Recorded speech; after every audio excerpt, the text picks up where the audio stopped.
Le sous-genre du fan footage, c'est quand même un océan de caca dans lequel il faut plonger pour trouver quelques pépites. C'est une magnifique blague caca. On applaudit le caca. On adore ça, le caca. Ouais, le caca. Bonjour à tous et bienvenue dans la Maison Close. Après cette introduction tout en finesse et en subtilité, j'aimerais commencer cette vidéo par vous dire merci.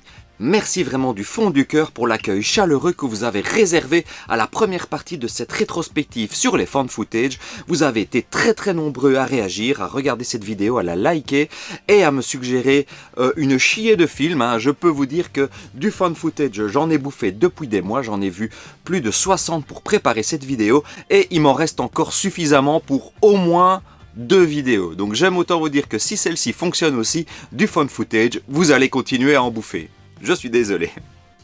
Je ne vais pas vous faire l'affront de vous rappeler ce qu'est le fan footage, déjà j'en ai parlé dans la première partie de la vidéo, donc il suffit d'aller la revoir. Et puis on considère, voilà, vous êtes des amateurs, vous savez à quoi vous en tenir, donc je vous propose d'entrer dans le vif du sujet sans plus tarder.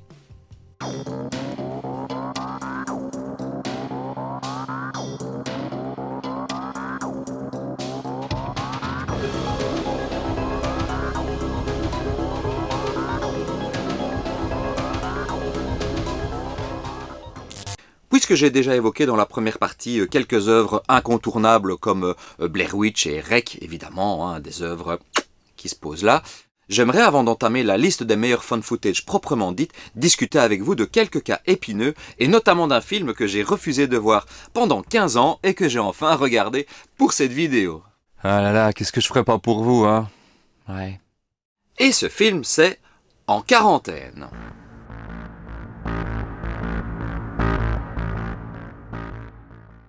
Si vous ne connaissez pas ce film, apprenez qu'il s'agit rien de moins que du remake de Rec, que j'évoquais à l'instant, à savoir l'un des fan footage les plus incontournables du genre, et l'un des rares à faire l'unanimité autour de lui, en plus d'être un de mes préférés accessoirement. Donc autant vous dire que la barre était quand même placée haute et que j'avais toujours refusé de voir ce film parce que pour moi il n'allait jamais arriver à la cheville de son modèle, même si le réalisateur à la barre n'était autre que John Eric Dowdle, à savoir un de mes petits chouchous, puisqu'il a réalisé Catacombs et The Poughkeepsie Tapes, mais pour en savoir plus je vous réfère donc à la première vidéo. Bon, allez, on va être honnête et on va faire l'effort de ne pas comparer En quarantaine à son modèle et de le prendre pour ce qu'il est, sans tenir compte du chef-d'œuvre qu'il prétend refaire à destination du public américain, parce qu'au petit jeu de la comparaison, ce remake part forcément perdant. Non pas que le film soit mauvais en soi, mais il n'offre vraiment rien d'autre qu'une relecture sans âme du chef-d'œuvre de Paco Plaza et Jaume Balagueró. Donc voilà, on va le mettre de côté ce chef-d'œuvre et on va analyser En quarantaine pour ce qu'il est.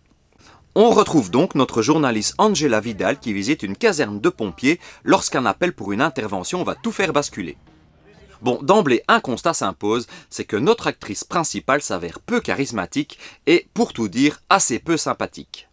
Alors, je sais que Jennifer Carpenter a fait de bonnes choses dans sa carrière, notamment dans Dexter, je ne le nie absolument pas, mais dans ce film, j'ai vraiment eu du mal à m'y attacher. Ce qui va me permettre d'évoquer d'emblée ce qui constitue pour moi le plus gros défaut du film, et ce défaut c'est son casting. En plus de son inutilité de base, Mais bon, on a dit qu'on ne jouait pas au petit jeu des comparaisons.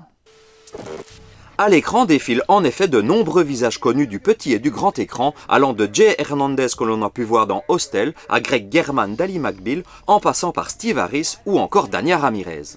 Or, qu'est-ce que j'avais dit sur les acteurs connus ? Imaginez Tom Cruise en train de crapahuter dans les bois à la recherche d'une sorcière, je doute que vous trouviez la chose crédible, même si ce serait probablement très amusant à regarder. Et c'est exactement ce qui se passe ici. Le talent des acteurs n'est évidemment pas remis en cause, mais d'avoir engagé de telles têtes identifiables a pour effet d'annihiler en grande partie l'aspect documentaire nécessaire pour l'immersion du spectateur. En plus de ça, je trouve que le film manque beaucoup de tension, notamment dans sa première moitié, et que le réalisateur, donc John Eric Dowdle, agite beaucoup sa caméra, mais pas toujours à bon escient. On notera tout de même, au rayon des points positifs, des maquillages très réussis. Bref, En quarantaine, c'est pas vraiment un mauvais film en soi, mais il ne plaira qu'à ceux qui n'ont pas vu l'œuvre originale, et là j'ai envie de dire, si vous n'avez pas vu Rec, allez le regarder, tout simplement. Et j'aimerais ensuite continuer avec une œuvre qui m'a fait une scission avec moi-même, comme auraient dit nos amis les inconnus. J'ai une scission avec moi-même, ce qui peut arriver. Et cette œuvre, c'est Skinamarink.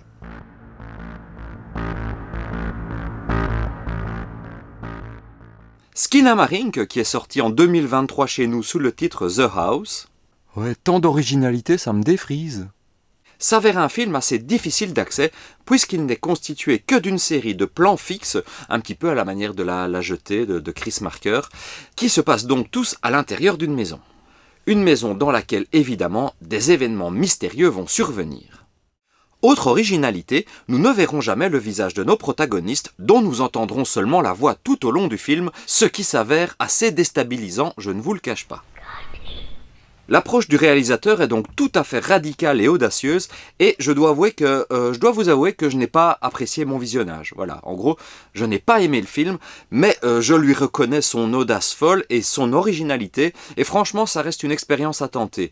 Je vous garantis pas du tout que vous allez aimer. Personnellement, comme vous l'avez compris, je n'ai pas aimé, mais je vous recommande quand même son visionnage parce que c'est quelque chose comme on n'en voit pas si souvent, et ça fait plaisir à voir. Skinamarink, c'est vraiment une œuvre rugueuse, une œuvre difficile d'accès, comme je l'ai dit. Mais voilà, c'est une expérience de cinéma, c'est une proposition de cinéma tout à fait intéressante, et donc je vous recommande d'y jeter un œil. Vous aimerez pas, je ne sais pas, mais c'est intéressant à voir d'un point de vue cinématographique. Mais trêve de digression, il est maintenant temps de passer au cœur de cette œuvre, le pourquoi vous êtes là, la liste des meilleurs found footage, la suite.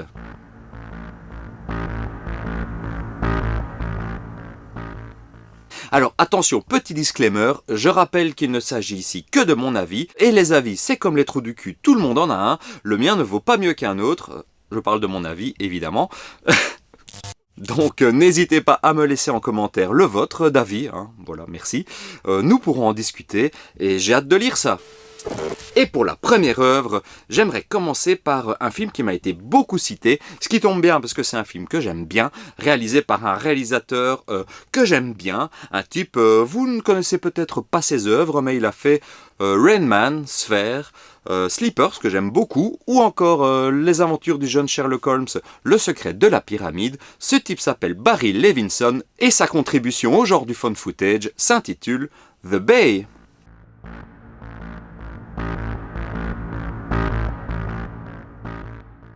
Bon alors, on ne va pas refaire le débat entre faux documentaire et found footage. Comme dans la première partie de la vidéo, on va considérer que les deux forment un même genre, un genre en symbiose qui s'entrecroise, qui s'entremêle, deux genres qui sont indissociables. Donc voilà. Ceci étant accepté, on commence avec The Bay, qui est un pur documentaire, faux documentaire, à propos de la contamination d'une baie du Maryland par une bactérie mangeuse de chair. Rapidement, l'épidémie va s'étendre et les habitants vont se retrouver victimes d'un parasite qui prend le contrôle de leur esprit et de leur corps. Alors pourquoi ce film est-il autant cité quand on parle de found footage ? C'est parce qu'il est vraiment très bon. Non allez, je plaisante, on va discuter quand même un petit peu. Et donc déjà, The Bay, c'est un film qui a bénéficié de moyens conséquents, ce qui le rend crédible de bout en bout, et nous change un peu quand même des vidéos amateurs tournées avec deux bouts de ficelle, auxquels nous sommes habitués dans ce genre quand même assez particulier, et surtout fauché, qu'est le found footage.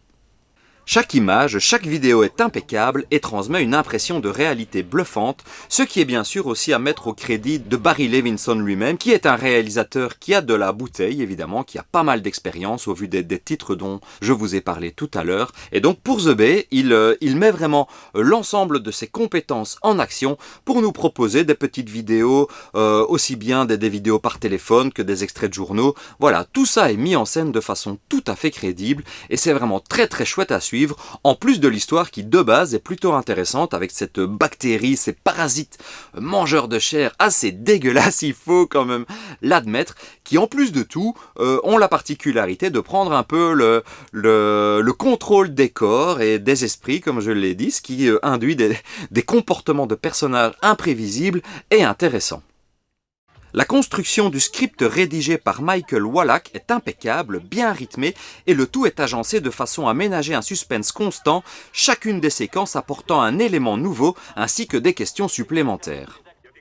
La multiplicité des points de vue au moyen des vidéos récupérées à gauche à droite, des journaux télévisés, des échanges radio ou tout simplement de choses trouvées sur internet, tout ça permet de tisser une toile d'ensemble qui prend forme petit à petit et donc de proposer quelque chose de très bien rythmé, de très bien construit, le tout entrecoupé de quelques séquences bien dégueulasses qui risquent de vous arracher quelques grimaces et qui nous proposent des maquillages très réussis. Bref, The Bay, c'est du tout bon et je vous le conseille, comme évidemment l'ensemble des films de cette liste, sinon je vous n'en parlerai pas. Et le suivant ne dérogera pas à la règle, car il a été réalisé par un type dont on a beaucoup entendu parler ces dernières années, un type qui s'appelle Ti West, je ne sais pas comment ça se prononce, qui, pour le fun footage, a réalisé une œuvre qui s'appelle The Sacrament.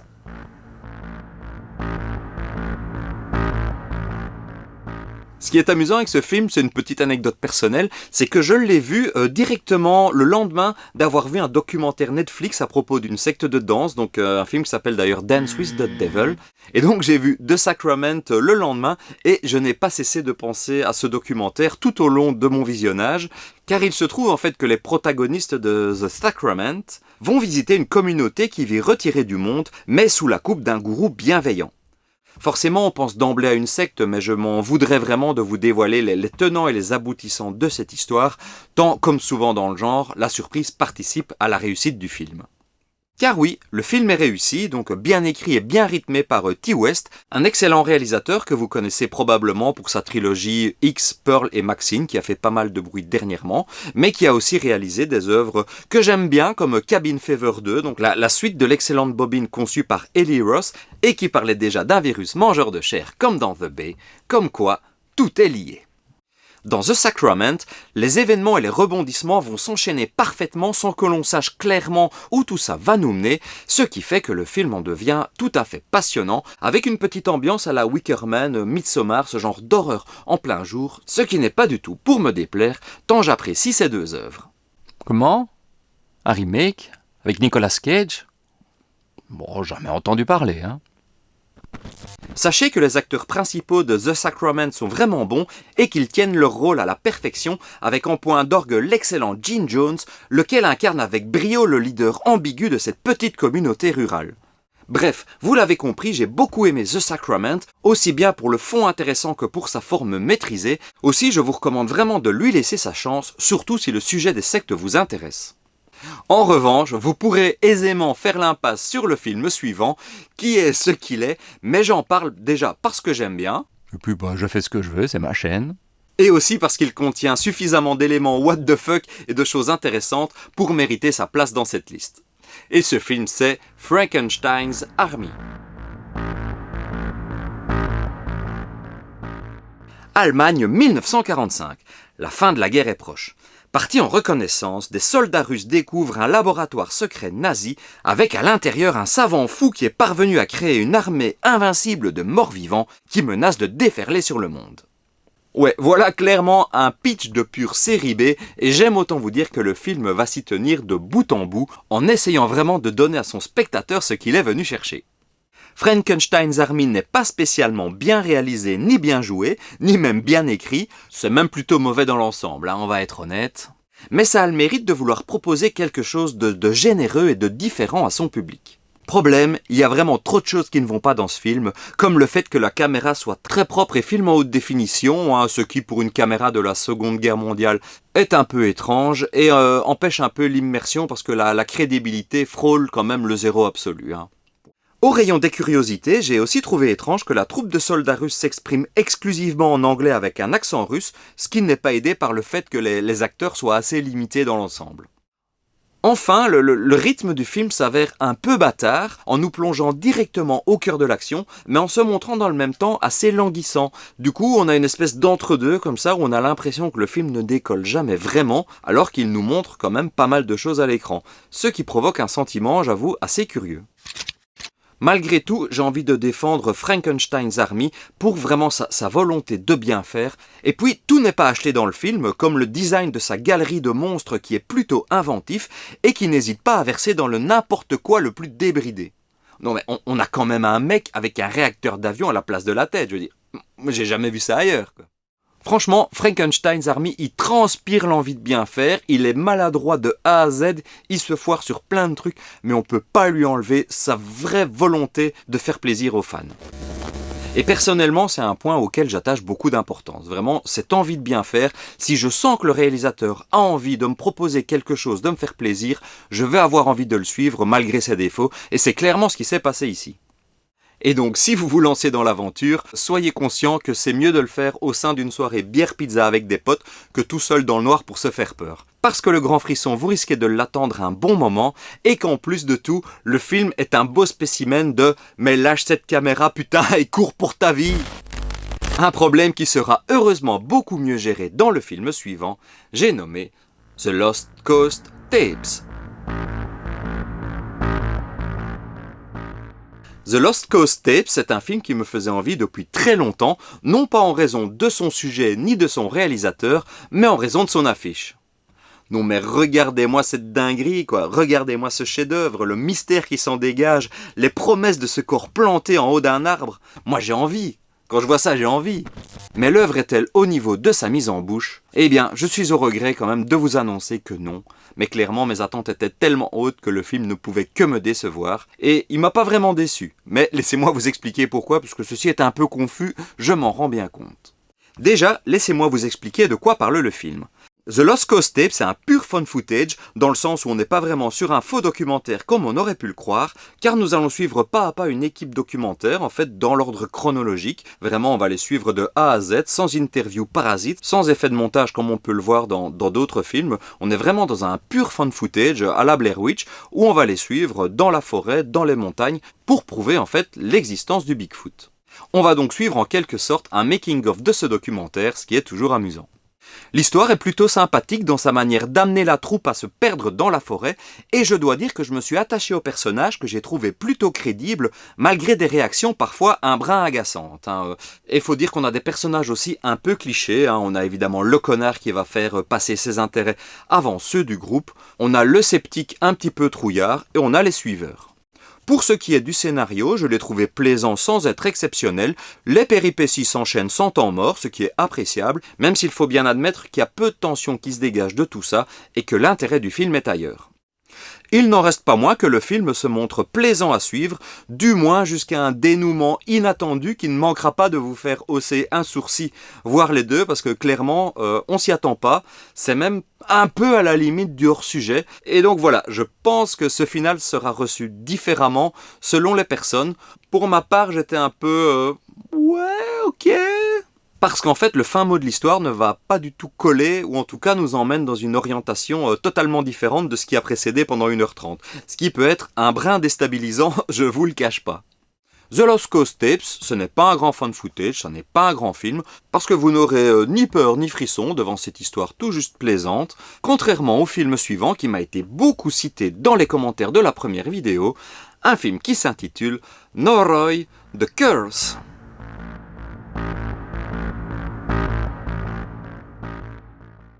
Voilà une œuvre que j'avais vue il y a quelques années, mais sans en garder un grand souvenir. Et là, vous vous dites, c'est parce qu'il est mauvais. Alors non, clairement pas. C'est juste que, en fait, Noroi the Curse, c'est tellement condensé, c'est tellement dense comme histoire, avec un fil narratif qui a tendance à s'éparpiller avant que tout se regroupe. Mais voilà, c'est éparpillé, c'est narrativement compliqué à suivre, parce qu'on va suivre, parce qu'on va voir, parce qu'on va faire connaissance avec une foule de personnages différents et que faut s'accrocher. Et quand je vous dis une foule de personnages, putain, je n'exagère pas. Pour essayer de vous résumer la chose, on y suit un spécialiste du paranormal qui, de fil en aiguille, va remonter les traces d'une ancienne malédiction et durant son périple, il va croiser vraiment, comme je l'ai dit, une foule de personnages. Le film se présente sous la forme d'une succession de scénettes parfois sans rapport apparent direct avec l'intrigue, ce qui rend celle-ci parfois un peu difficile à suivre, dans le sens où, comme je l'ai dit, le fil narratif n'est pas toujours très clair. Ce manque de clarté coïncide cependant avec l'état d'esprit de l'enquêteur, qui du coup baigne autant dans le flou que le spectateur. Et là, pour le coup, la forme rejoint le fond, ce qui est plutôt intéressant d'un point de vue cinématographique et narratif. Mais bon, il faut quand même avouer que la caméra parkinsonienne et le montage, le découpage à la hache n'aident pas non plus à comprendre vraiment tout ce qui se passe. Parce qu'on ne compte pas le nombre de séquences qui se terminent de façon abrupte par un cut avant de passer à la séquence suivante où on change de lieu, où on change de personnage et on est à chaque fois « Wow, où est-ce qu'on est? Qu'est-ce qui se passe là ?» Mais pour quiconque parvient à accrocher, le jeu en vaut la chandelle, car le fond de l'histoire est réellement passionnant et bien construit, et peuplé de personnages hauts en couleur, notamment un médium enveloppé de papier alu, qui restera certainement le personnage qui vous marquera le plus une fois le générique de fin arrivé. Je réserverai toutefois Noroi à un public habitué au genre, car un néophyte aurait, je pense, du mal à ne pas se sentir un peu perdu devant ce film plus exigeant que la moyenne. Un néophyte pourra cependant sans problème visionner le film suivant, même s'il s'agit du 4e volet d'une saga entamée en 2015. Je veux parler de Hell House LLC Origins The Carmichael Manor.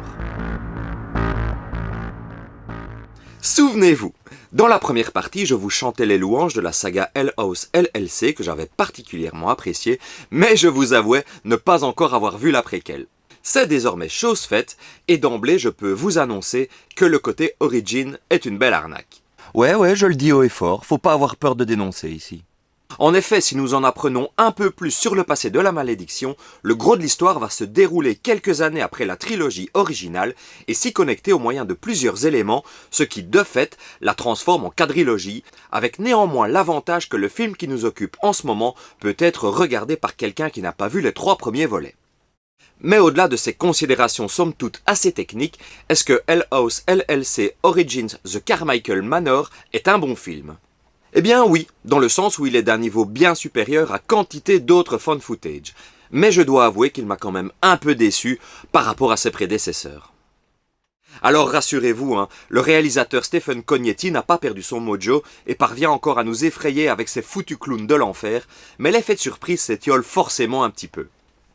En réalité, ce qui m'a le plus gêné, c'est le changement de décor, car nous passons de l'Abaddon, ce vieil hôtel décrépit et transformé en attraction dans lequel prenaient place les 3 premiers films, à un manoir certes très joli, mais infiniment plus banal. En résulte un sentiment de déjà-vu, même si heureusement la réalisation de Stephen Cognetti reste suffisamment qualitative pour nous proposer quelques beaux moments de trouille. D'ailleurs, je ne vous cache pas que je lui décerne le prix du plus beau jumpscare de cette vidéo. Notons toutefois que certaines séquences de trouille flirtent parfois avec la limite du found footage en raison de leur mixage sonore qui souligne leurs effets au moyen de bruitages ajoutés en post-production et qui n'ont clairement rien à faire là.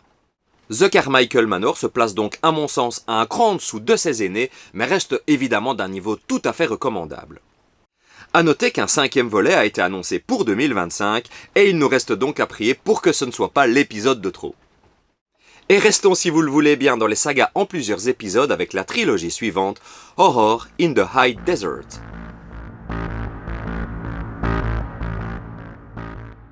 Eh bien, voilà un found footage qui ne m'avait jamais vraiment attiré, Pour absolument aucune raison valable, sachez-le. mais qui m'a été beaucoup recommandé. Du coup, j'ai décidé de vous écouter et on va regarder ça ensemble.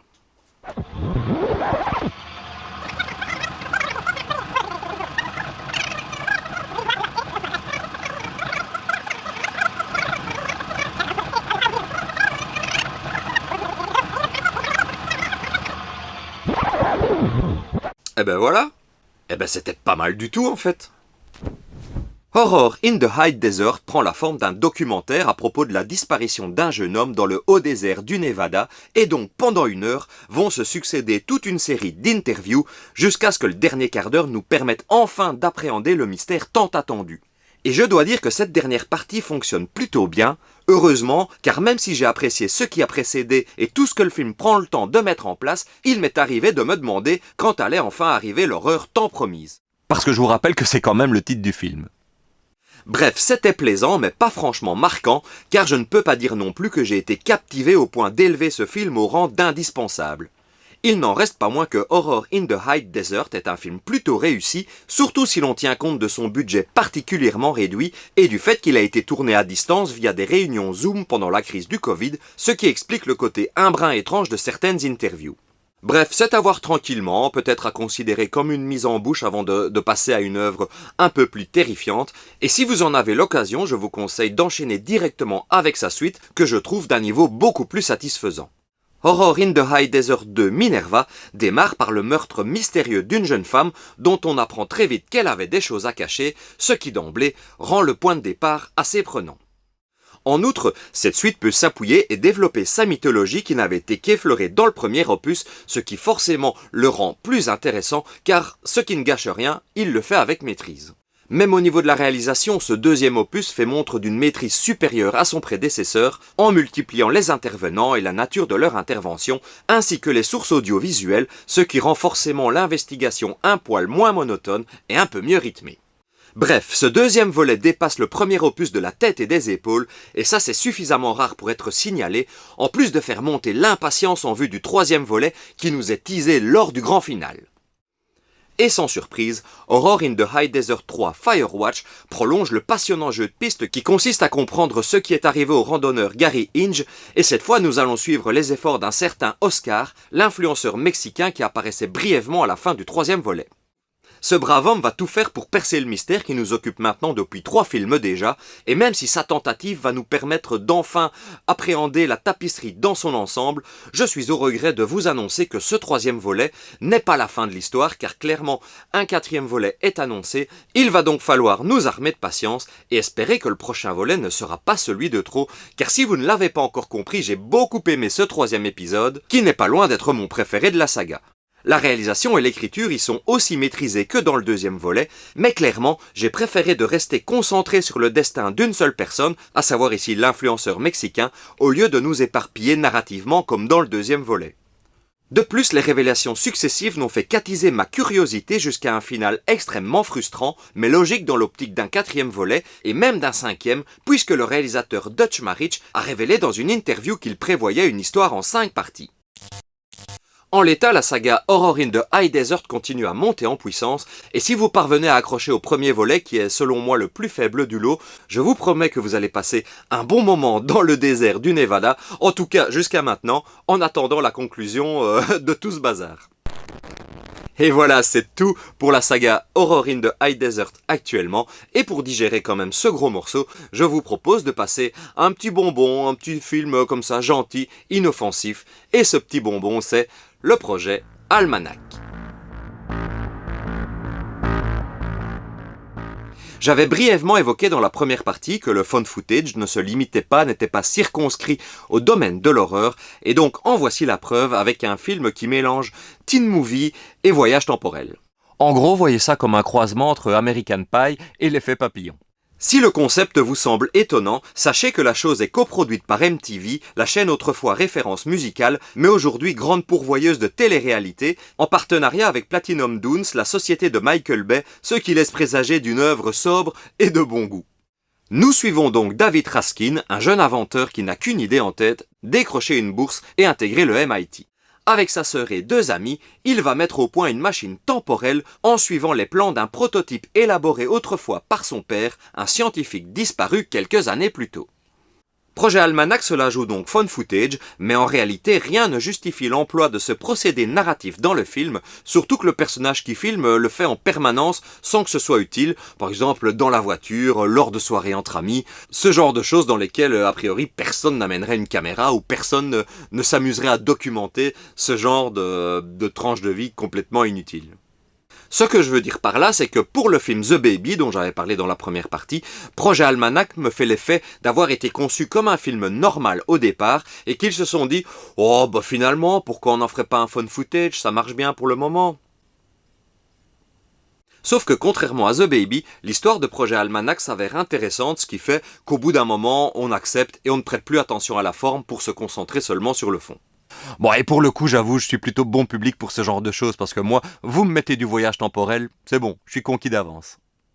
Bon, évidemment, il faut accepter que 4 couillons parviennent à voyager dans le temps avec 3 câbles et un processeur de Xbox, mais si vous parvenez à suspendre votre incrédulité suffisamment haute, je vous promets que vous allez passer un moment tout à fait agréable, surtout que grosse production oblige, le budget a suivi, et donc les effets spéciaux sont plutôt convaincants, et certaines séquences sont vraiment impressionnantes. Notez toutefois que comme je l'ai dit tout à l'heure, on nage en plein teen movie américain avec ce que ça comprend de clichés lycéens et de personnages ultra calibrés. Et donc si vous êtes allergique à ce genre de film, j'en connais qui détestent évidemment tous les teen movies, mais si comme moi vous appréciez le genre et que vous avez grandi avec American Pie, alors vous serez probablement conquis par ce petit film tout à fait gentillet, mais vraiment divertissant si on se laisse porter par la vague. En plus, le film étant pensé pour être vu par le plus grand nombre, vous pouvez sans problème l'utiliser pour initier votre adolescent aux joies du found footage sans risquer de le traumatiser sur 3 générations. Et puis en plus, un film qui contient un caméo d'Imagine Dragons, ça peut pas être un mauvais film.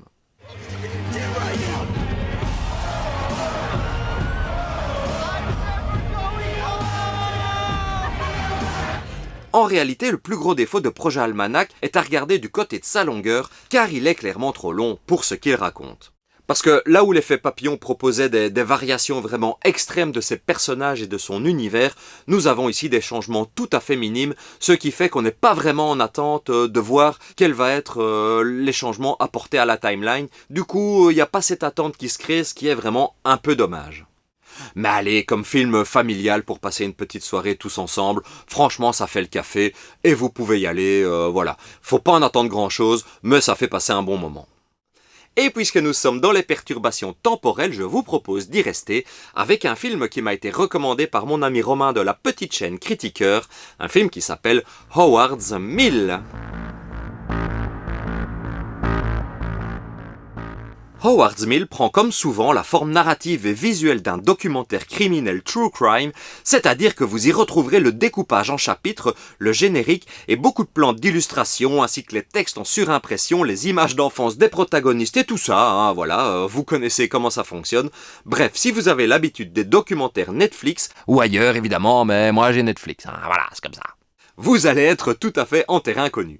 Howard's Mill se passe dans le Tennessee à Springfield précisément, car c'est là qu'un terrain agricole abandonné en rase campagne semble lié à plusieurs affaires de disparition étranges étalées sur plus de 4 décennies. Je dois dire que le point de départ est plutôt original avec ce couple fan de détection de métaux, ce qui pose directement des bases mystérieuses puisqu'on se dit qu'ils ont dû mettre la main sur un objet étrange ou une structure enterrée, mais en fait pas du tout. Alors, je vous avoue que c'est assez compliqué de parler de ce film sans le spoiler, mais ce serait vraiment dommage de vous gâcher la surprise, donc je vais faire au mieux. La construction du récit est réellement impeccable et son mystère se maintient vraiment de bout en bout et se voit même sans cesse renouvelé par de nouveaux éléments. Franchement, c'est du bel ouvrage d'un point de vue de l'écriture et du montage. Donc voilà, si vous l'avez pas encore compris, j'ai vraiment beaucoup apprécié ce film que j'ai abordé sans rien savoir. En fait, je l'ai vraiment regardé sur la foi de ce que m'en avait dit Romain. En fait, il m'avait juste dit en fait, faut le regarder, c'est vraiment bien. Et Romain, tu avais raison, j'ai vraiment beaucoup apprécié, donc à vous spectateurs, je vous conseille aussi de jeter un œil à Howard's Mill. Je vais pas en parler plus longuement car comme je vous l'ai dit, la surprise de son visionnage, de sa découverte vraiment participe à son impact et ce serait vraiment dommage de vous gâcher la surprise. Et en plus, je dois vous préciser qu'il dure 2h10 et quand j'ai vu ça, je me suis dit « Wow, je crois que ça va être long ». Et en fait, pas du tout. Les 2 heures, je les ai avalées d'une traite, à ne pas sortir de son contexte évidemment. Et c'est passé comme pour rien. Donc vraiment, Howard's Mill, une très belle découverte et certainement un de mes films préférés de cette liste. Et on enchaîne avec une autre très belle surprise, un film qui nous vient de contrées plutôt exotiques d'un point de vue cinématographique, un film qui s'appelle Dabbe, The Possession.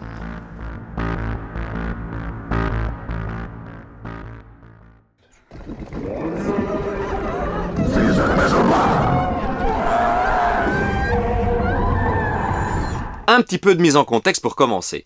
Dabbe de Possession est en réalité le 4e volet de la saga Dabbe qui en compte 6 à ce jour, mais c'est le seul réalisé en found footage. D'ailleurs, si quelqu'un a vu les autres, qu'il n'hésite pas à en parler en commentaire parce que je serais assez curieux de savoir ce que ça vaut. Et je ne vous l'ai pas dit, mais il nous vient de Turquie, et je vous avoue que je ne connais rien du tout au cinéma turc, en dehors des copies non officielles de films célèbres tels que les Turkish Star Wars, Turkish Superman ou encore Turkish Shining. Oui, je vous assure que ça existe tout ça. Dabbe The Possession constituait donc pour moi une véritable curiosité et je n'ai pas été déçu. Pourtant, si on m'avait dit il y a quelques mois que l'un de mes found footage favoris serait désormais un film turc de 2h10, j'avoue que j'aurais plutôt été en mode...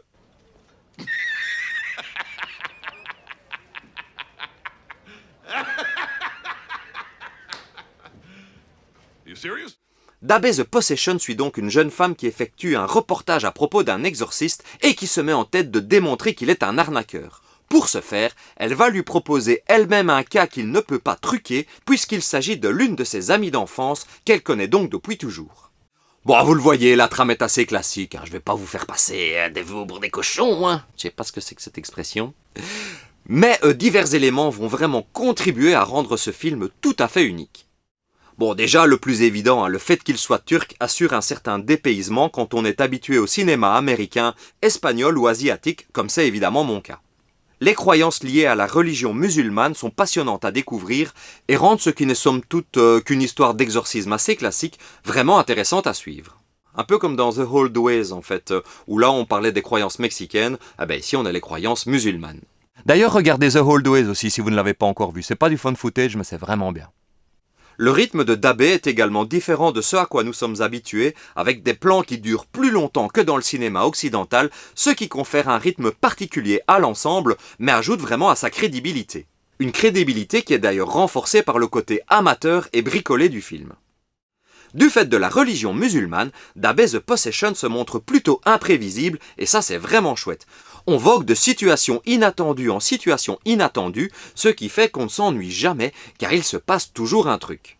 Et je vous l'ai pas dit, mais le film dure 2h10, ce qui est putain de long pour un fun footage. Si je voulais être négatif, je pourrais juste chipoter sur la réalisation qui en fait parfois un peu trop dans les effets de montage, mais franchement, je vais plutôt me concentrer sur le positif. Et en termes d'originalité, le film suivant n'est pas mal non plus, car nous allons parler de Host.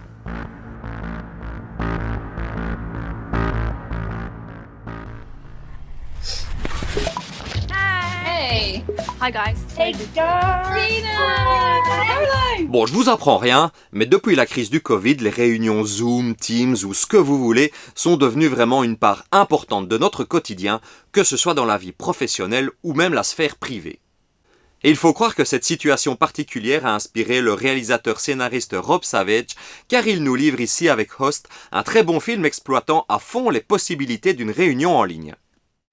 Le point de départ est 1000 fois vu, une bande d'amis se lance dans une séance de spiritisme qui va, aux grandes surprises, mal tourner, et d'évidence, c'est pas du côté du scénario qu'il va falloir chercher l'originalité, mais bien dans la mise en scène de celui-ci, et à ce niveau, Host est une incontestable réussite.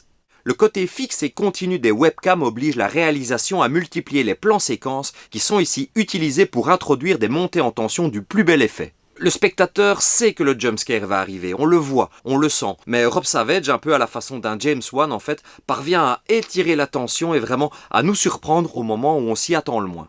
Bien joué Rob, bien joué. En outre, la courte durée du film, d'environ 50 minutes, lui permet de se débarrasser de tout ce qui est superflu pour se concentrer sur son efficacité sans être obligé d'étirer sa situation de départ plus que de raison. Host est donc un pari tout à fait réussi à mon sens, en tout cas bien plus que d'autres œuvres qui ont tenté cette approche un peu expérimentale. Tourné en 12 semaines pendant la pandémie, ce film est, pour reprendre les mots d'un journaliste anglais, le Blair Witch de l'ère Covid. Et dans un style similaire mais quand même pas mal différent, parlons maintenant du premier volet de Unfriended.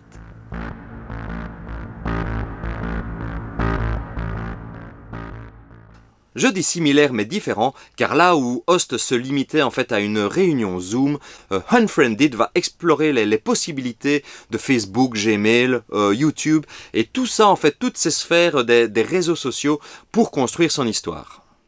Unfriended se montre également très différent sur le fond, puisqu'il n'est pas question ici d'une séance de spiritisme qui tourne mal, mais de harcèlement scolaire, de suicide et des dangers d'Internet. Hello, would you like to have some fun? On y suit la conversation en ligne de 6 adolescents qui ont poussé une de leurs amies au suicide et qui vont à leur tour se faire harceler par un mystérieux hacker. Je dois dire que le film est vraiment bien foutu, et bien qu'on ne quitte jamais vraiment cet écran d'ordinateur, le scénario parvient à se renouveler en permanence en ajoutant à chaque fois de petites pierres à l'édifice, et vraiment à construire une histoire très prenante et très poignante. Honnêtement, Unfriended m'a mis en tension du début à la fin, et j'ai été partagé tout du long entre voir cette bande de connards payer pour ce qu'ils ont fait, et quand même ressentir un peu de peine pour ce qui leur arrive. Mais les voir en chier, c'était quand même assez jouissif.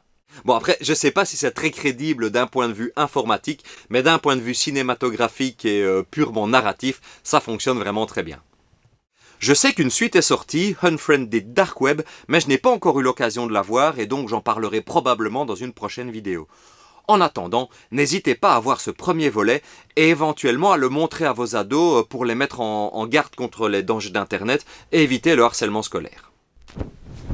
Et maintenant, si vous le voulez bien, quittons un petit peu le plancher des vaches et laissons derrière nous toutes ces histoires de fantômes, de démons et de harcèlement scolaire pour nous diriger vers les étoiles. En route donc pour The Europa Report.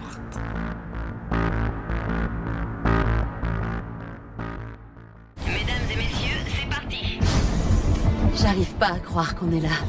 Notre meilleure chance de succès est sous la couche de glace. Faut se jeter à l'eau. En 2014, Europa Report débarquait un petit peu de nulle part en DVD chez Metropolitan Video avec une jaquette annonçant fièrement un des films les plus excitants et réalistes sur la conquête spatiale depuis Moon ou 2001 Odyssée de l'espace. Ouais, rien que ça. Eh bien, croyez-le ou non, mais Europa Report ne m'a pas déçu. Vraiment pas.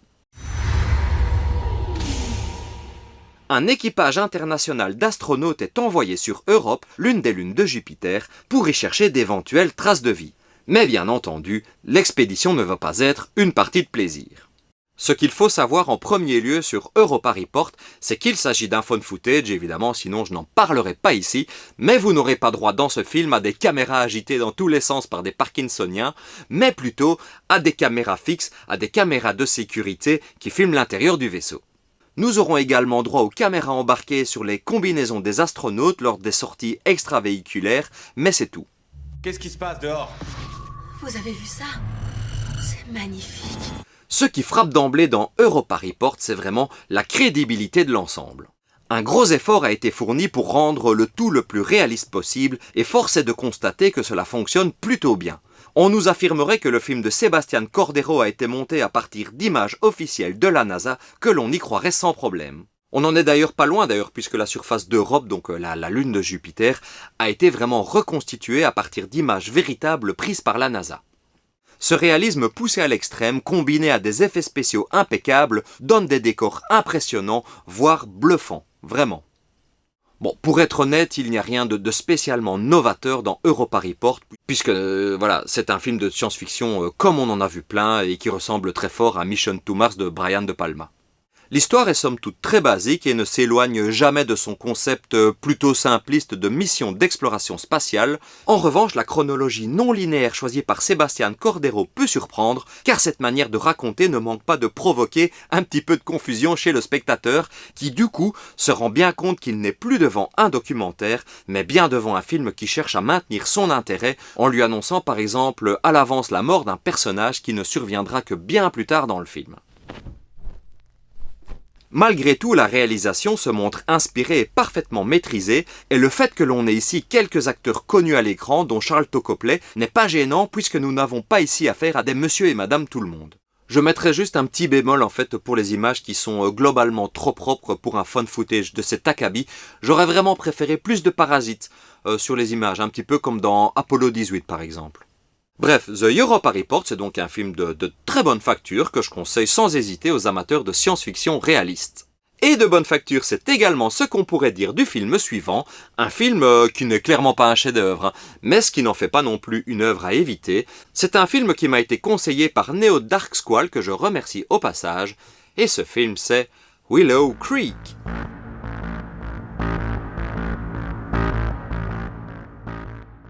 Alors pour être honnête, comme d'hab, il y a vraiment beaucoup de raisons qui feraient qu'on peut ne pas apprécier Willow Creek, la principale étant qu'il ne s'y passe pas grand-chose. Alors pourquoi tu l'as mis dans ce classement?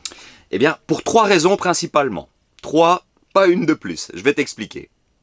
Déjà, le film parle de Bigfoot, et vous commencez à me connaître, j'adore tout ce qui touche au paranormal, même si ici on est plutôt dans le domaine des cryptides, mais bon, on va pas digresser, c'est pas le sujet de cette vidéo. Willow Creek, donc, suit un couple à la recherche du Bigfoot dans les environs de la ville de Willow Creek, là où a été tournée la fameuse vidéo de Roger Patterson et Robert Gimlin. Cette vidéo sera d'ailleurs au cœur de la première moitié du film, qui va consister à retrouver l'endroit où elle a été filmée via des interviews des habitants et une enquête dans la forêt. Ce qui est plutôt étrange, c'est que jamais on va nous montrer cette fameuse vidéo, donc la vidéo de Patterson-Gimlin, comme on l'appelle, ce qui est un peu dommage et qui pourra peut-être déstabiliser les personnes qui ne la connaissent pas, qui ne l'ont jamais vue, raison pour laquelle je vais vous la mettre ici. Peut-être qu'ils l'ont pas mis dans le film pour des raisons de droit, ça je ne sais pas, je n'ai pas trouvé l'information.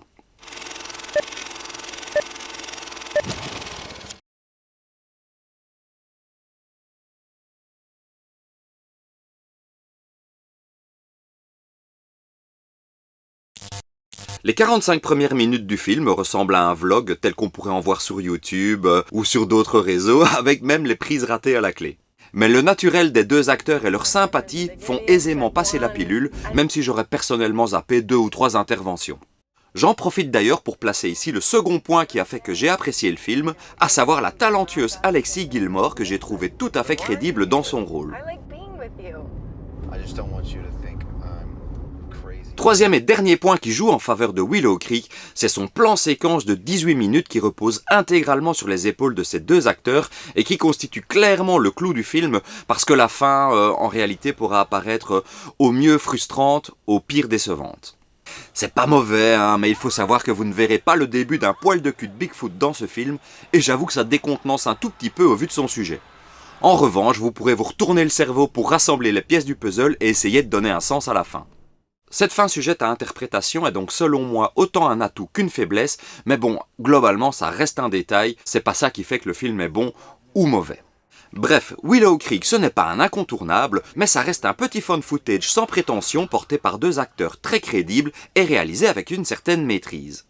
Donc en résumé, si le sujet du Bigfoot vous intéresse, j'ai envie de dire, pourquoi pas. Et on continue avec un film qui va peut-être faire débat dans les commentaires, je suis assez curieux de voir ça, car il s'agit de la suite tardive du chef-d'œuvre qui a relancé la vague du found footage, c'est-à-dire Blair Witch, mais version 2016.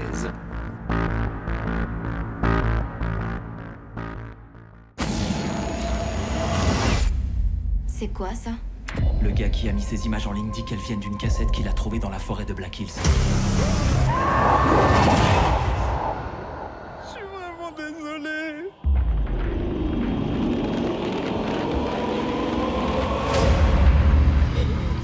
Ouais, je sais, avant de déverser votre rage dans les commentaires, écoutez au moins ce que j'ai à vous dire. Je veux dire, tu aimes le projet Blair Witch, j'aime le projet Blair Witch, tout le monde aime le projet Blair Witch, et il était clair qu'un nouvel opus ne s'imposait pas du tout, mais bon, puisqu'il est là, autant essayer d'y prendre un peu de plaisir. Ouais, c'est un peu comme quand tu te retrouves par hasard dans une soirée sadomaso en fait. Putain, pourquoi je porte ça moi ? Déjà, il faut savoir que ce film n'est pas un remake du film de 96, mais plutôt une suite. La vraie suite serais-je même tenté de dire, hein, parce que bon, voilà, le livre des ombres, si vous l'avez vu, vous savez de quoi je parle. Et donc, ce Blair Witch 2016 est la vraie suite du film original, puisque l'on suit le frangin de Heather, l'une des disparues, donc, qui va essayer de retrouver sa sœur. Ce qui est amusant avec ce film, c'est qu'on a vraiment affaire à l'autre extrémité du found footage, dans le sens où le projet Blair Witch originel était minimaliste au possible, et c'est ce qui faisait sa force, tandis que cette suite représente son exact opposé, à grand renfort de caméras oreillettes en haute définition, de drones et de technologies modernes. En plus de disposer d'un budget pachydermique, en opposition donc aux 53 $ et aux 3 Smarties du premier opus. Ça en fait donc un objet d'étude tout à fait intéressant pour analyser l'évolution du genre, mais est-ce que ça en fait un bon film ? Disons que pour l'apprécier, il faut arriver à faire le deuil de l'original, parce qu'au petit jeu des comparaisons, il sort évidemment perdant si comme moi vous avez vu le projet Blair Witch à sa sortie. Les plus jeunes en revanche pourraient préférer celui-ci, car il est plutôt bien rythmé et bien filmé, il faut être honnête. En même temps, le gars derrière la caméra, donc le dénommé Adam Wingard, sans être un génie, sait composer des divertissements fun et sans temps mort, comme en témoigne sa filmographie.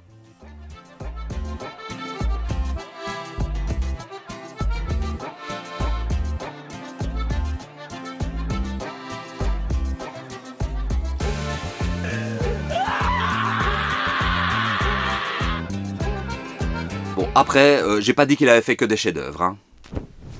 En tout cas, moi je l'aime bien ce Blair Witch 2016. L'utilisation des drones et des oreillettes le rend un tout petit peu plus original que la moyenne dans sa façon de filmer, et je trouve qu'il constitue une suite honorable au monument de la pop culture qu'est son prédécesseur. C'est clairement pas un indispensable, hein, et il n'est pas révolutionnaire pour un sou, mais il est tout à fait correct et divertissant, et donc il n'y a pas de raison de le bouder. Il a en tout cas le mérite de proposer une approche visuelle différente pour éviter la redite et trouver sa propre identité.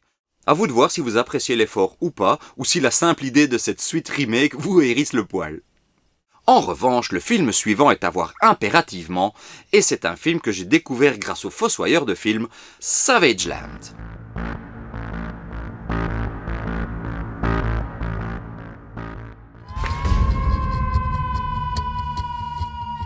Dans Savage Land, sorti en 2015, un homme a survécu à une mystérieuse catastrophe en la documentant avec son appareil photo. Personne ne le croit, personne n'arrive à comprendre les images méga creepy qu'il a photographiées, et personne ne comprend pourquoi il a continué à photographier, au lieu de se concentrer sur le fait de fuir. Simple, efficace, basique. Bon, vous commencez à me connaître, hein. Un documentaire criminel sur plusieurs centaines de personnes massacrées en quelques heures, sur le papier, clairement, ça ne pouvait que me plaire. Mais encore fallait-il que tout ça soit bien fait. Et putain, ça l'est. Violence, immigration illégale, racisme institutionnalisé, tous ces thèmes vont être abordés plus ou moins subtilement via une histoire telle que je n'en avais encore jamais vue et qui m'a donc passionné de bout en bout. Savage Land se présente donc comme un faux documentaire criminel très classique dans sa forme, mais se montre assez génial dans ce qu'il raconte, ou plutôt dans sa façon de nous le raconter. Car même si on nous donne assez vite quelques indices sur ce qu'il s'est réellement passé, ça va prendre l'entièreté du métrage pour vraiment reconstituer la tapisserie. Et tout ça n'est rendu possible que grâce à une gestion impeccable du récit et de son rythme, et par une réelle maîtrise vraiment solide de sa réalisation. Le coup des photos prises par le coupable est certainement la meilleure idée du film. Bref, Savage Land, c'est du bel ouvrage que je vous recommande chaudement si toutefois vous parvenez à mettre la main dessus, car malheureusement, il n'est pas sorti chez nous.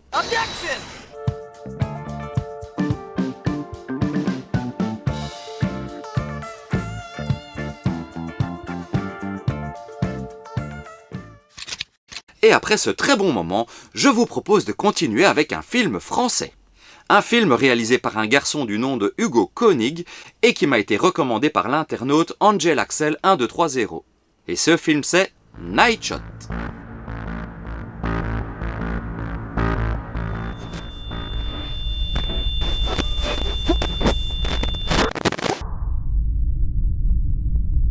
Eh bien, Angel Axel, je te remercie, car Night Shot a vraiment été une belle découverte. Night Shot, c'est le genre de film qui, dès le départ, capte l'attention du spectateur grâce à son parti pris technique audacieux, ici le fait de tourner un long film en plan séquence sans montage apparent. Alors c'est clair qu'il existe quelques coupes qui sont plus ou moins bien dissimulées, mais la plupart sont invisibles et il faut vraiment, on va dire, l'œil avisé pour les détecter, et le tout vraiment fonctionne à merveille. Et je dois dire que c'est une idée qu'on ne voit pas si souvent, même si c'est un peu étonnant dans le sens où, cette façon de filmer vraiment sans coupe, c'est un petit peu la quintessence du found footage. Mais bon, j'imagine bien que sur un plan logistique, c'est assez compliqué à mettre en place. Parce qu'au fond, quoi de plus immersif qu'un plan séquence ininterrompu pour nous plonger dans une expérience aussi brutale qu'angoissante.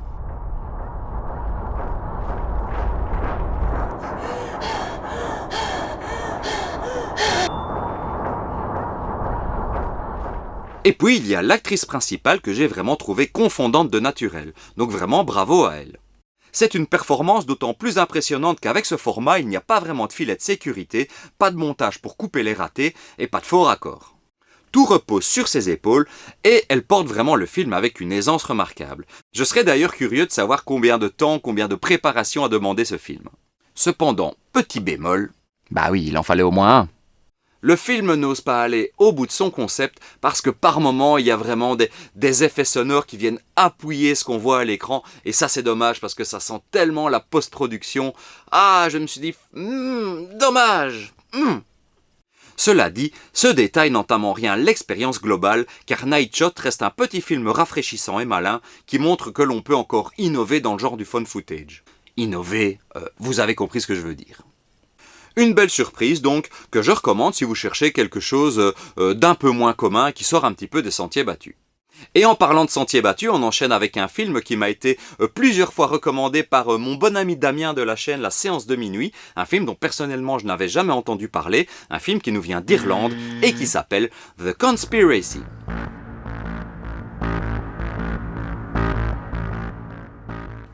Oh, la jolie petite perle que voilà. Merci Damien de m'en avoir parlé car j'ai vraiment passé un très très bon moment.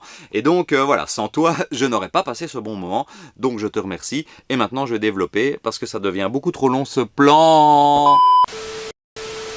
The Conspiracy, comme son titre l'indique fort subtilement, suit le parcours de deux documentaristes qui vont par hasard tomber sur un conspirationniste qui n'est peut-être pas aussi fou qu'il en a l'air et qui, de fil en aiguille, vont remonter la piste d'un complot à l'échelle mondiale. Voilà ce que je peux dire un peu sans trop spoiler, car comme souvent, l'efficacité du film vient aussi de sa découverte et des surprises qu'il réserve. Donc vraiment, je vais essayer d'en dire le moins possible. Je ne peux donc malheureusement pas vous évoquer tout le dernier acte, car sa simple évocation, simplement le fait de vous parler de son contexte, vous gâcherait en fait toute la surprise. En revanche, ce que je peux vous dire, avant d'arriver à ce dernier acte, c'est que la mise en place est vraiment d'une efficacité redoutable. Peut-être même un peu trop, car je crains que des gens vraiment puissent y croire dans la vraie vie.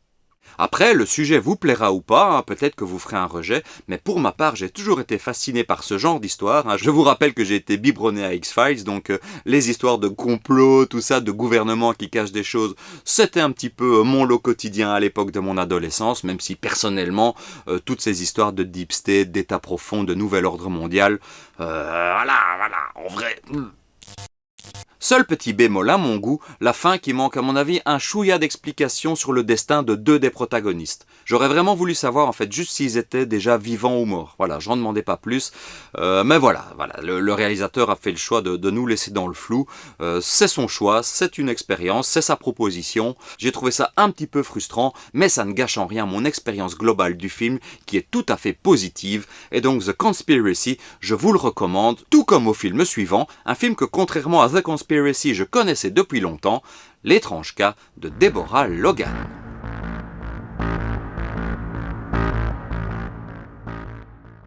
Ah, L'étrange cas de Deborah Logan. Voilà un titre qui fleure bon la nouvelle Lovecraftienne, voire de Stephen King. Alors qu'en fait, non, rien à voir.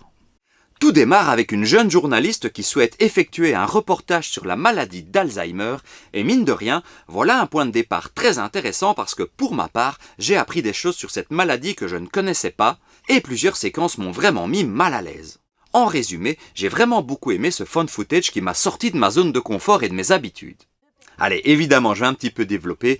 Disons plutôt que l'approche est différente dans le film d'Adam Robitel, parce qu'on réalise assez vite qu'il n'y a pas qu'Alzheimer qui perturbe la vieille Deborah Logan, mais je ne vais certainement pas en dire trop au risque de vous spoiler le film, et comme je l'ai dit déjà plusieurs fois, la découverte de ces mystères participe à sa réussite.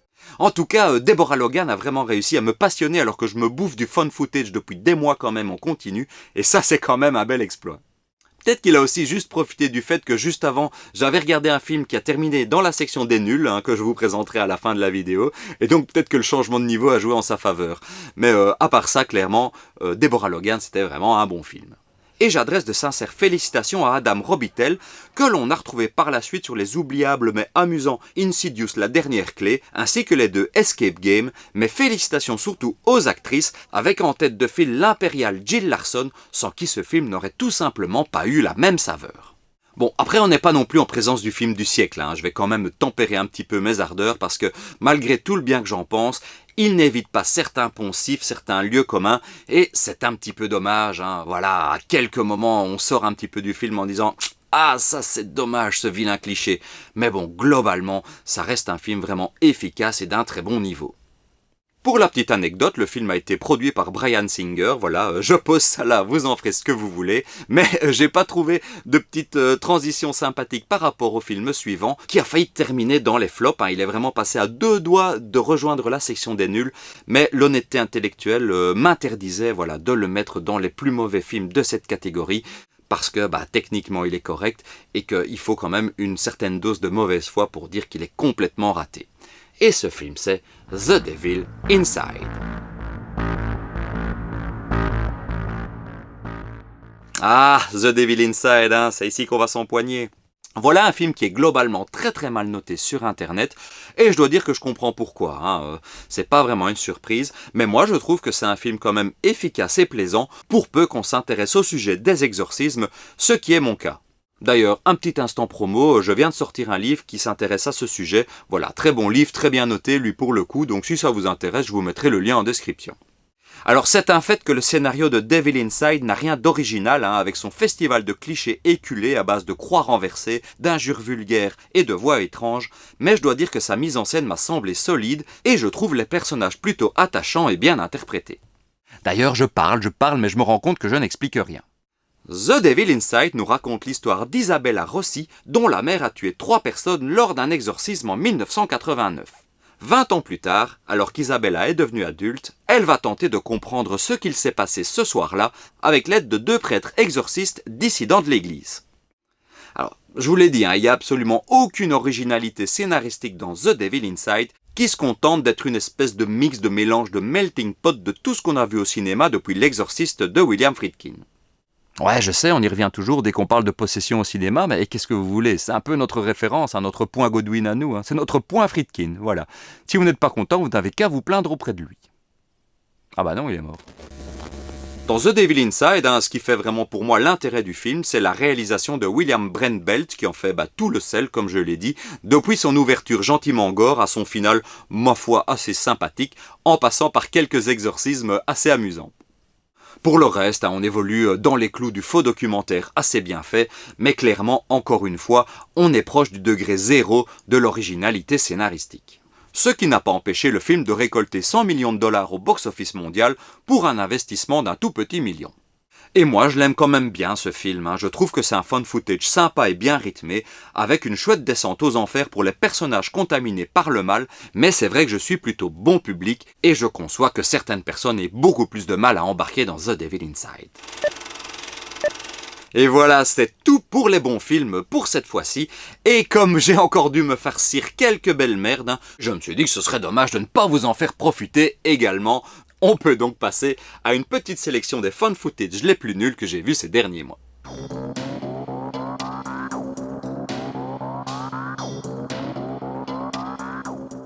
Et on commence par un film qui sur le papier avait tout pour me plaire, Skinwalker Ranch.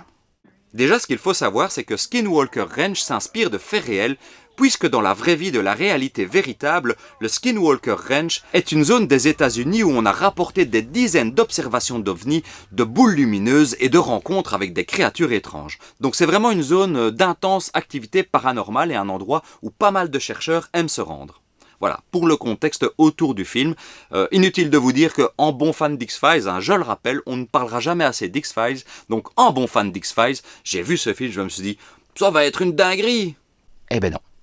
Le film s'ouvre sur l'enlèvement d'un gosse par des aliens.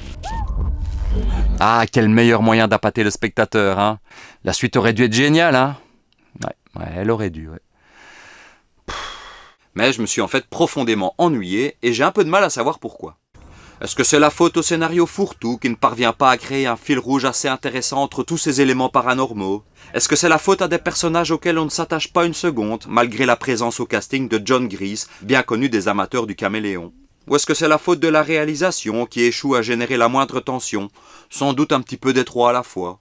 Dans tous les cas, Skinwalker Ranch est une déception, même si clairement c'est loin d'être le pire fan footage que j'ai vu de ma vie, car techniquement il est encore assez correct, et les effets spéciaux, ma foi, sont pas dégueux. Mais clairement, je peux pas vous le recommander parce que il a même pas le bon goût d'être fun et barré, voire aussi généreux qu'un Frankenstein's Army par exemple. Peut-être que vous aimerez, mais moi clairement, ça m'a paru long, j'ai été très déçu, et donc voilà, Skinwalker Ranch pour moi, c'est non. Et c'est non parce que ce qui reste le plus intéressant, et c'est peut-être un peu triste, c'est son générique de fin qui présente les vrais articles en fait du véritable Skinwalker Ranch, et c'est un peu triste de se dire que le plus intéressant dans le film, c'est son générique de fin. Et on continue dans les déceptions avec un film dont j'avais quand même entendu assez de bien, The Hot Waters.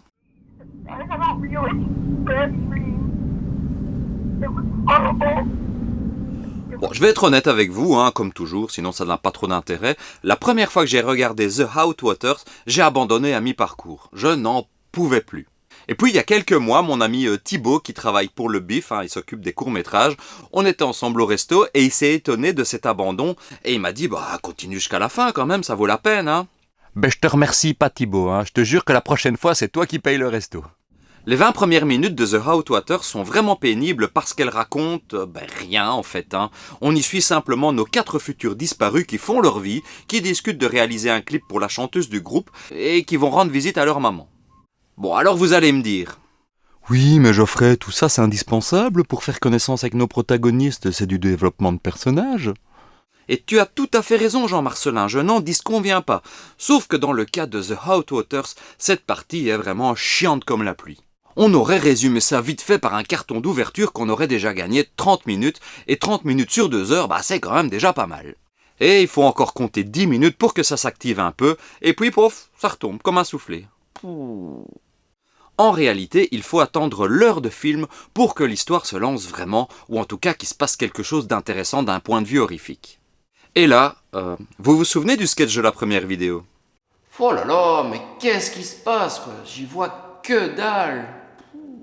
Eh ben là, on est en plein dedans. Car la seconde moitié de The Hot Water, c'est juste un long trip hallucinatoire sans queue ni tête. Et sans queue, c'est le cas de le dire si vous avez vu la fin du film. Ouais, c'est marrant. Un trip qui laissera de marbre une bonne partie des spectateurs, dont moi. D'ailleurs, sur Internet, les avis se partagent entre film expérimental qui frôle le génie et la merde insondable. Perso, je penche plutôt vers la seconde catégorie, mais il faut savoir quand même que je suis assez peu réceptif de base à ce genre de film sensoriel qui cherche à s'affranchir des cadres classiques de la narration au cinéma. Alors, ceci dit, le travail sur le son est vraiment très très bon, voilà, il faut quand même lui laisser ça, et les 3 dernières minutes sont vraiment très sales et très douloureuses pour les hommes tels que moi. Malgré tout, je trouve cette fin un peu vaine et un peu gratuite, comme si elle avait été en fait placée là pour récompenser le spectateur d'avoir tenu 1h50. Pour moi, The Hot Waters, c'est donc non, comme Skinwalker Ranch, et c'est dommage, donc voilà, de nouveau, tentez-le si ça vous tente, mais voilà, pour ma part, je ne le reverrai plus. Surtout, je l'ai déjà vu 2 fois quand même, en tout cas la première partie, je l'ai vu 2 fois, il n'y en aura pas 3, je peux vous l'assurer. Et il n'y en aura pas 3 non plus de Grave Encounters, parce que le 2, voilà, je le mets dans cette liste, autant j'adore le 1, autant Grave Encounters 2, on va en parler. Si vous avez vu la première partie de cette rétrospective, ce dont je ne doute absolument pas, vous savez que je tiens Grave Encounters en très haute estime, et beaucoup moins sa seconde partie. Et vous vous êtes demandé pourquoi une telle inimitié, je vais vous répondre. Bon, déjà, le plus évident, c'est que l'utilité de cette séquelle paraissait tout à fait contestable au vu de la fin du premier opus, mais ça, à la limite, on a l'habitude. Un film qui fait un succès, c'est pas prévu, hop, ils en font une petite suite. À la limite, j'accepte. Le plus gros souci de ce numéro 2, c'est qu'il faut 35 minutes pour que cette nouvelle équipe de chasseurs arrive à l'hôpital. Et qu'est-ce qu'il faut en attendant ? Figurez-vous que Grave Encounters 2 joue la carte du film dans le film, et donc pendant les 35 premières minutes, on va vraiment essayer de nous convaincre que tout le premier film, ce sont vraiment des faits réels, c'est un documentaire et rien n'est faux. Et je peux vous dire qu'on va essayer de nous enfoncer ça dans le crâne avec la subtilité d'un marteau-piqueur doublé d'un tractopelle. Le seul truc qui est un peu faux, accepté par le producteur, en tout cas le producteur du film, dans le film, ce sont les effets spéciaux rajoutés en post-prod, utilisés pour augmenter l'impact de certaines séquences. Bon, et le frisson dans tout ça ? Les très rares jumpscares du film sont des extraits du premier film que cette nouvelle équipe utilise pour faire transition dans leur propre documentaire. Ce qui pour moi constitue un aveu d'échec terrible. En plus de ça, je trouve les personnages assez détestables, à commencer par notre héros, ce qui est quand même toujours un problème dans ce genre de film. En tout cas, c'est un problème pour moi dans le sens où j'ai besoin de m'attacher au personnage principal pour le suivre pendant 1h30 en fait. Mais bon, allez, au bout de 3/4 d'heure, ça s'anime enfin un petit peu dans les couloirs de l'hôpital hanté, et à ce moment-là, on se dit, allez, vas-y le film, balance-moi la sauce, balance-moi tout ce que tu as. Sauf qu'à partir de ce moment, Grave Encounters 2 va nous rejouer le premier film avec infiniment moins de subtilité, en mode bigger and louder, avec plus d'effets chocs, plus d'entités et plus d'explosions, ce qui en réduit évidemment considérablement l'impact. Quelques bonnes idées sont à noter quand même, comme le fait qu'ils parviennent à quitter l'hôpital durant un temps limité, mais globalement, elles ne parviennent pas à sauver le métrage du naufrage. Et c'est dommage, merde, j'adore tellement le premier. Bref, pour moi, Grave Encounters 2, c'est une suite qui n'est ni faite ni à faire, et qui constitue une vraie déception, tout comme le film suivant, dont j'attendais quand même pas mal de choses, Exists.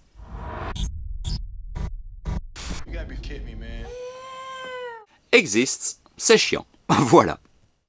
Bah déjà, le titre spoil un petit peu l'intérêt du film, puisque Exist, ça dit bien ce que ça veut dire, sans compter que le Bigfoot intervient dès la scène d'ouverture, ce qui, du coup, pour le mystère, on repassera. Pour le reste, on va passer la majorité du temps à scruter des arbres, avec en bande-son des grognements d'animaux et des bruits de branches qui craquent. Vous en conviendrez, c'est d'une originalité complètement folle. Ce constat est d'autant plus triste que le mec derrière la caméra n'est nul autre que Eduardo Sanchez, l'un des deux papas du projet Blair Witch. Alors il y a bien quelques séquences sympathiques comme l'attaque de la cabane, voire celle de la poursuite en vélo, mais ça reste globalement très peu pour un film de cette ambition. Et bordel, dans ce film peut-être encore plus que dans aucun autre, mais pourquoi il filme? Je sais pas. Moi ça me perturbe, je suis désolé. Vraiment, j'ai pas réussi à entrer dans Exist, qui m'a vraiment laissé de marbre tout du long, alors qu'il commence quand même en force avec cette attaque de Bigfoot dont je parlais tout à l'heure. Dans le genre, je vous conseille plutôt Willow Creek, dont on a parlé plus tôt dans la vidéo. Et voilà, je vais conclure cette vidéo par ce qui est certainement l'une de mes plus grosses déceptions, si pas ma plus grosse déception de cette vidéo, parce que j'en attendais beaucoup, The Gallows.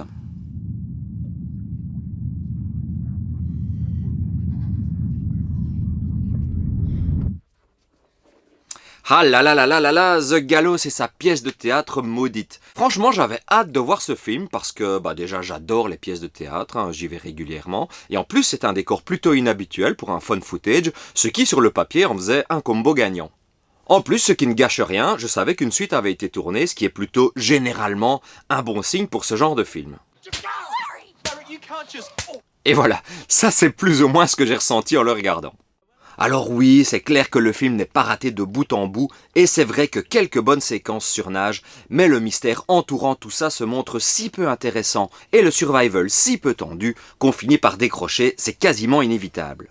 Sans compter que Ryan, le personnage qui tient la caméra, est tout bonnement insupportable. Ouais, dites bonjour à Ryan d'ailleurs. Oh boy! Vous savez, Ryan c'est un petit peu le prototype du connard de film américain, le genre qui harcèle les intellos, vous voyez tout à fait ce que je veux dire. Vous allez tellement avoir envie de le voir crever. Moi, je vous jure, au bout de 20 minutes, j'avais vraiment des envies de meurtre. Je vais te faire du mal. Après, je dois avouer que l'actrice qui incarne Cassidy est plutôt agréable à regarder. Mais bon, au-delà de ça, le mystère repose sur des bases tellement minces qu'on n'a pas envie d'en savoir plus, puisqu'il n'y a quasiment rien à découvrir en fait.